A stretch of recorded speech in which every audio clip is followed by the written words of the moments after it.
Guys, it's Kyle Bray. I should have just did a live trade, but I just wanted to kind of go over thought process and analysis.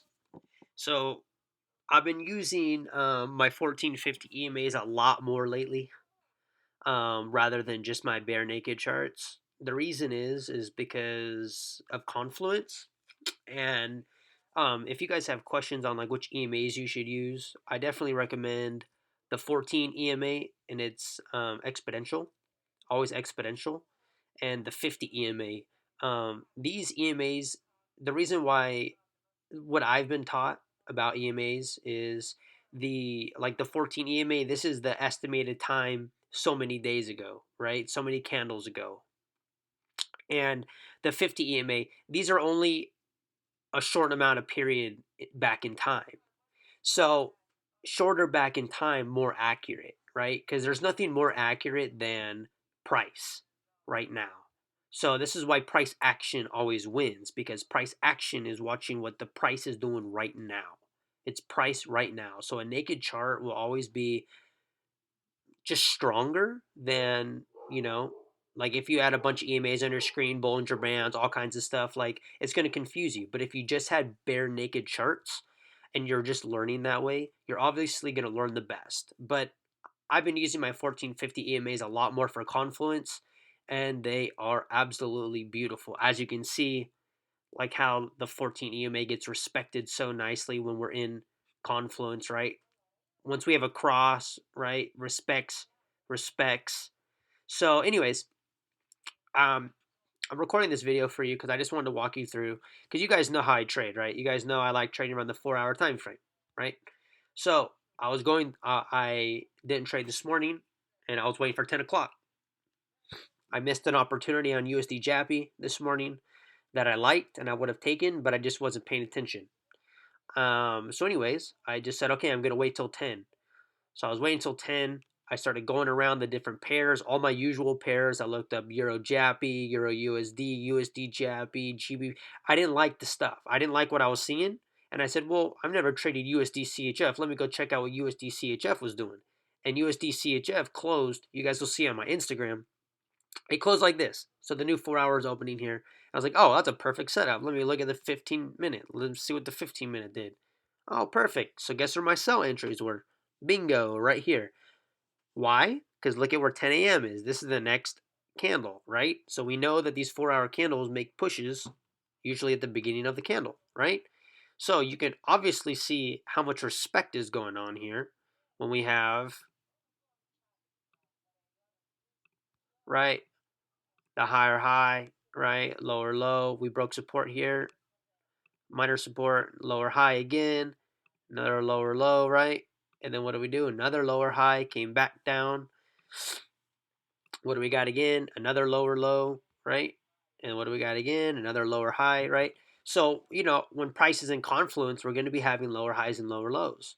And when you're scalping, your opportunities that you're looking for, if you're a scalp trader, you're not really looking to hold your positions for very long. See, like right now, I'm still holding my positions, my 4 positions from here.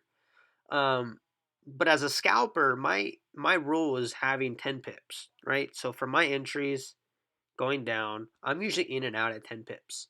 But because of this 4 hour time frame, I said, well, the next real destinations that we're going to is going to be here.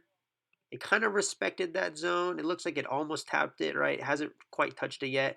And then this whole wick range area here. So my TP was down at 5.9. I said, okay, well, I think if we're going to keep going, that we're going to really come and try to fill this wick, right? Trying to scalp to swing more. So whether that's good or bad of me, I don't really know. It could be bad. My stop loss is in profit around 8.1, so it'll only give me a few pips profit, about 3-4 pips profit. Profit's profit, of course, but I was trying to go for the bad boy. I was trying to go for the longer swing. If I was wanting to really swing this, then my stop loss would not be in profit, and my stop loss would be, if my entries were here, still respectively around here, to give it breathing room to range, because we are in a clear down momentum. So we are going down. However, price can do whatever it wants. Maybe it doesn't want to go down right now. Maybe it wants to range for another hour and a half, 2 hours before it drops. But we're definitely going down. Okay. So, but when you're a scalper, when you scalp, respectively, I should have already been out, right? Like that's 13 pips. That was too many pips. It was already 20% account growth on this account that I'm growing. It was already 20%.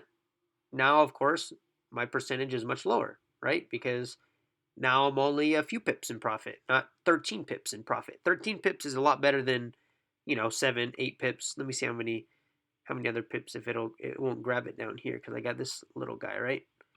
Right? So 8 pips versus 13 pips, still great. I still would have rather had the 13 pips, but it is what it is. So I'm still holding, right, with my stop loss and profit here, which honestly, the way that price is setting up like this looks like I could hit my stop loss and profit. Absolutely. However, for the sake of this video, I just wanted to show you guys my thought process and analysis. So I'm very relaxed when I trade. I like to just wait for the 4 hour momentum pushes. Why? They're the safest and cleanest trades. You can definitely see this kind of setup. This is the kind of setup I'll take every day. We have a huge pullback, touch the 14 EMA. We have 4 hour wick fill. We had all this range to go retest. What did price close like here? So we had a little bit of a pullback, right? And then a drop. It's just that simple, guys. It really didn't take brain surgery. It wasn't rocket science. It was just a matter of price action. And as you can see, if you just set a small goal of 10 pips and you exceed your goal, just close, right? That's usually what I always do. I'm just in and out. I close, close, close. Today I'm just running stop loss and profit, and I'm just going to try to swing. I might keep an eye on the pair. I might put sell limits. If we do come back up here, it might just to range to keep going down. We didn't have any news today. I've never traded a CHF pair. I've never traded USD CHF, but when the setup is there, the setup is there. It does not, once you understand how to trade price action and you understand your own trading style, you can trade any pair. So that's really the sake of this very quick explanation YouTube video, is the fact that you guys can trade any pair. I mainly focus on UJ, EJ, GU. Those are usually my go-tos, EU. However, for the sake of this morning, I didn't see anything that I really liked. When I was looking at USD Jappy, there wasn't when I looked at the 4 hour time frame, there was nothing I liked. Now I did notice this wick range to go fill, but I wasn't confident in the wick fill. I personally just was not confident in it. So as you can see, it was almost the exact kind of setup right where 10 o'clock is, right? We had that huge touch. We actually touched the 50 EMA this time. And then you can definitely see barely missed that 10 pip mark, but 9 pips is huge, right? So it's very, very similar setup, but based off of 4 hour momentum, I wasn't confident in wanting to take that trade. So I just kept looking through. I looked at Euro Jappy. I think Euro Jappy's on a bullish run now. Yeah. So USD Jappy or Euro Jappy is doing higher high, higher low, higher high, higher low, higher high, higher low. We're probably going to have a huge jump, I would expect, or we're just having this rally base and then maybe a drop. However, this 14-15 EMA cross is inbound. If we look at that 4 hour time frame, definitely for just feeding off this momentum, right? We're probably going to go to the top of this wick range area here, up to 5.3, another 20 pips away. But nothing that I wanted to trade. Like that Euro USD, nothing I like trading. I didn't like it. So even though, yes, there was that wick fill here, but I wasn't very confident in it. The momentum, I wasn't really paying attention too much to the momentum. However, if you can definitely see, we definitely had a bounce off of this EMA cross and then in for the 10. So there definitely was momentum to scalp it. And it definitely exceeded that, 10 pip mark, right? We went up 20 pips already and a cross and a new higher low. We're probably going to go up here, right? Higher highs and higher lows. This is actually pretty clean. I didn't like it though. But then I came across USD CHF. And USD CHF had the cleanest 4 hour momentum that I like to trade. So, what do? You trade what you like. And as you can see, This momentum, look at where this wick range was. We definitely exceeded the wick range, and we are going to come down to probably 5.9. So this is where my TP is at. So if it gets close to my TP, it just maybe comes very close to it. I'll probably just close anyways, even if I'm like 2 or 3 pips away. But as you can see with market structure, what do we do here? Whoa. Right? We had our highest high, right? We had our lower low. Then we had lower high, right? And now what I'm going to do is I'm just going to clone these a few times. Right, another lower high, and then a nice little another lower high. Perfect. And let's just do another clone for another lower low. So now we got to beat this new lowest low. And then when you, of course, when you're looking at these higher time frames, you can definitely see another incoming cross. Look where this 1 hour closed below support. Okay, well now we have another wick to go fill. We're going down. We're going down. That's just price action. We're going down. So looking at the charts now, see where we're at. We are definitely going down to my TP. So this is very simply what my mind goes through when I'm scalping. And in this case, I'm scalping a swing today. So that's why I ran my stop loss and profit right here. I was already up 10 pips. So now, which was 10% growth, I have, yes, I phone traded because I'm using the MT5. And I don't have MT5 on my Mac yet.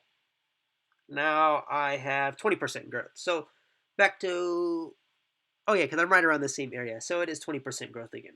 So it is what it is. I like it. We're going to keep going down. I'm just going to keep holding until we get close to the range. Let's do this though. While I'm on here, definitely just look left and you can see our next zones, right? The next areas and destinations. We're definitely coming to this area. And then this probably exceeding this wick range area, which is going to go to 5.9, because you definitely want to plot out your supply and your demand zones, support and resistance, and you want to get an idea of where she's going, right? So she's definitely coming to this zone right now. I would suspect at least coming down to right here to 6.7, the bottom of this wick range area. She might even do a little bit of a pullback. Price can do whatever it wants. Don't think that. I always had this mentality that price has to do this, and like 70% of the time price does have to do this, but then there's that 30% of the time that price can just do whatever she wants. So never think that price just has to do this.